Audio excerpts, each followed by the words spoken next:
अत्यधिक सतर्क रहें, किसी भी वाहन के साथ समान गति से न चलें, क्योंकि जैसे ही गति समान होगी खिड़की से कभी भी बंदूक की नली बाहर आ सकती है। पूरा दिन चक्कर लगाने के बाद कार्ल आखिरकार घर लौट आया। वीडियो में आगे बढ़ने से पहले लाइक करिए, सब्सक्राइब करिए और बेल नोटिफिकेशन ऑन कर लीजिए। लेकिन जैसे ही वह दरवाजे पर पहुंचा, उसने देखा कि जमीन पर 2 बड़े पैरों के निशान हैं। ये बिल्कुल भी उसकी पत्नी के जूते के आकार के नहीं थे और पैरों के निशान के पास ही सिगरेट के कई टुकड़े पड़े थे, जो यह दर्शाता है कि कोई उसके घर के दरवाजे पर घात लगाए बैठा था। यह तरीका घर में डकैती पेशेवर हत्यारे का है।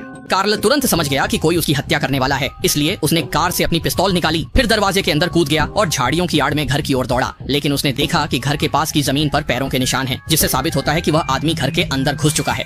कार्ल झुककर घर में दौड़ा। घर के अंदर रॉक म्यूजिक बज रहा था, पर उसकी पत्नी कहीं नहीं थी। कार्ल तुरंत बेडरूम भागा, पर वहाँ सब बिखरा था और दीवार पर खून के धब्बे थे। कार्ल ने जल्दी अपनी पत्नी को फोन किया, पर वह गंभीर घायल होकर अस्पताल है। जब वह घर पर अकेला था, एक पुरुष और एक महिला अंदर घुसे और उसके सिर पर चाकू से वार कर दिया। कार्ल के साले ने उसे बताया कि वे दोनों लोग बहुत बेरहम थे। जब उन्होंने देखा कि उसकी बहन की हालत बहुत खराब है, तभी वे हरे रंग की टैक्सी में बैठकर चले गए। ये सुनते ही कार्ल ने तुरंत अपनी पत्नी को एक निजी अस्पताल में शिफ्ट कराया। फिर घर लौटते ही खुदाई शुरू कर दी। एक स्पेशल ग्रेड के हत्यारे के रूप में उसने घर में कई आपातकालीन उपकरण छुपा रखे थे। इन सब बातों से उसकी पत्नी पूरी तरह अनजान थी। जरूरी हथियार लेने के बाद कार्ल ने खुद को एक पर्यटक की तरह तैयार किया, फिर गाड़ी लेकर हरे रंग की टैक्सी की तलाश में निकल पड़ा।